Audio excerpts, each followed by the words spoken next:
নমস্কাৰ বন্ধুসকল, আপোনালোকক স্বাগতম জনাইছোঁ MV ভাই চেনেললৈ। আহক ভিডিঅ'টো আৰম্ভ কৰোঁ।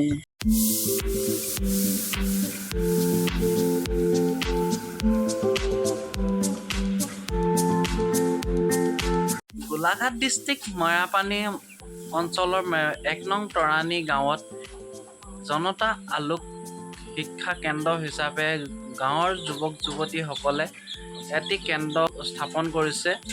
সেই কেন্দ্ৰটিয়ে কিদৰে শিক্ষাদান কৰিছে আৰু কি কি বিষয়ত শিক্ষাদান কৰিছে এবাৰ ভিডিঅ'টিৰ জৰিয়তে চাওঁ আহক।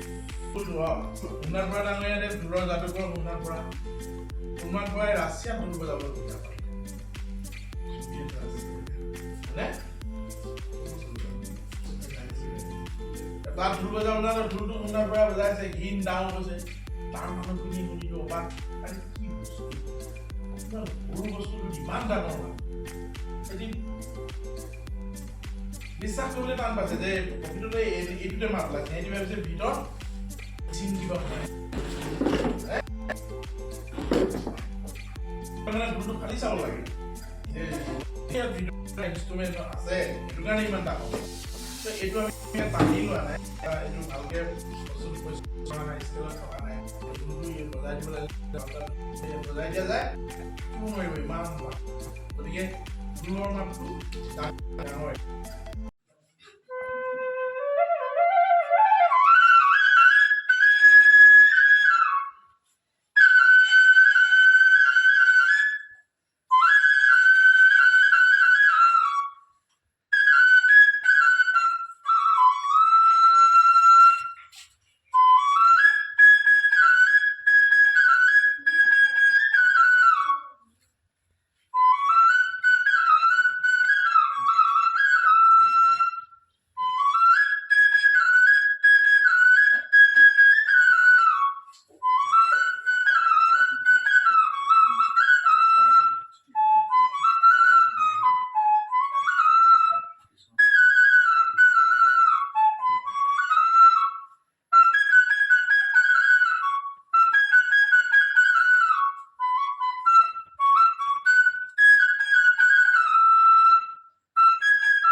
দেউতাই পোহা মইনা চৰাই উৰি গুচি যায় ও নীলা চৰাই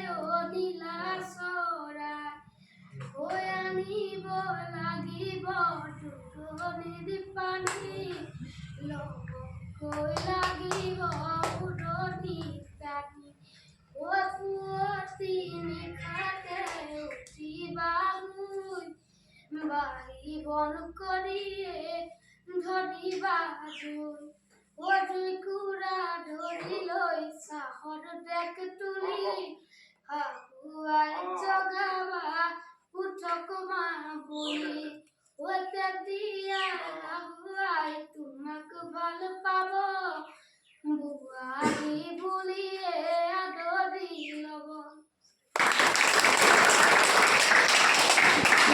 শ্ৰীমতী মৃদুস্মিতা চুতীয়া। মই এটি কবিতা আবৃত্তি কৰিম। কবিতা শিৰোনাম আগতে নিজেই নিকা হ'ব। কবি অম্বিকাগিৰি ৰায়চৌধুৰী। আগতে নিজেই নিকা হ, আনক ধোৱা আগতে ভাই, নিজেই নিকা হ, নিজৰ নিৰাময়ৰ মনে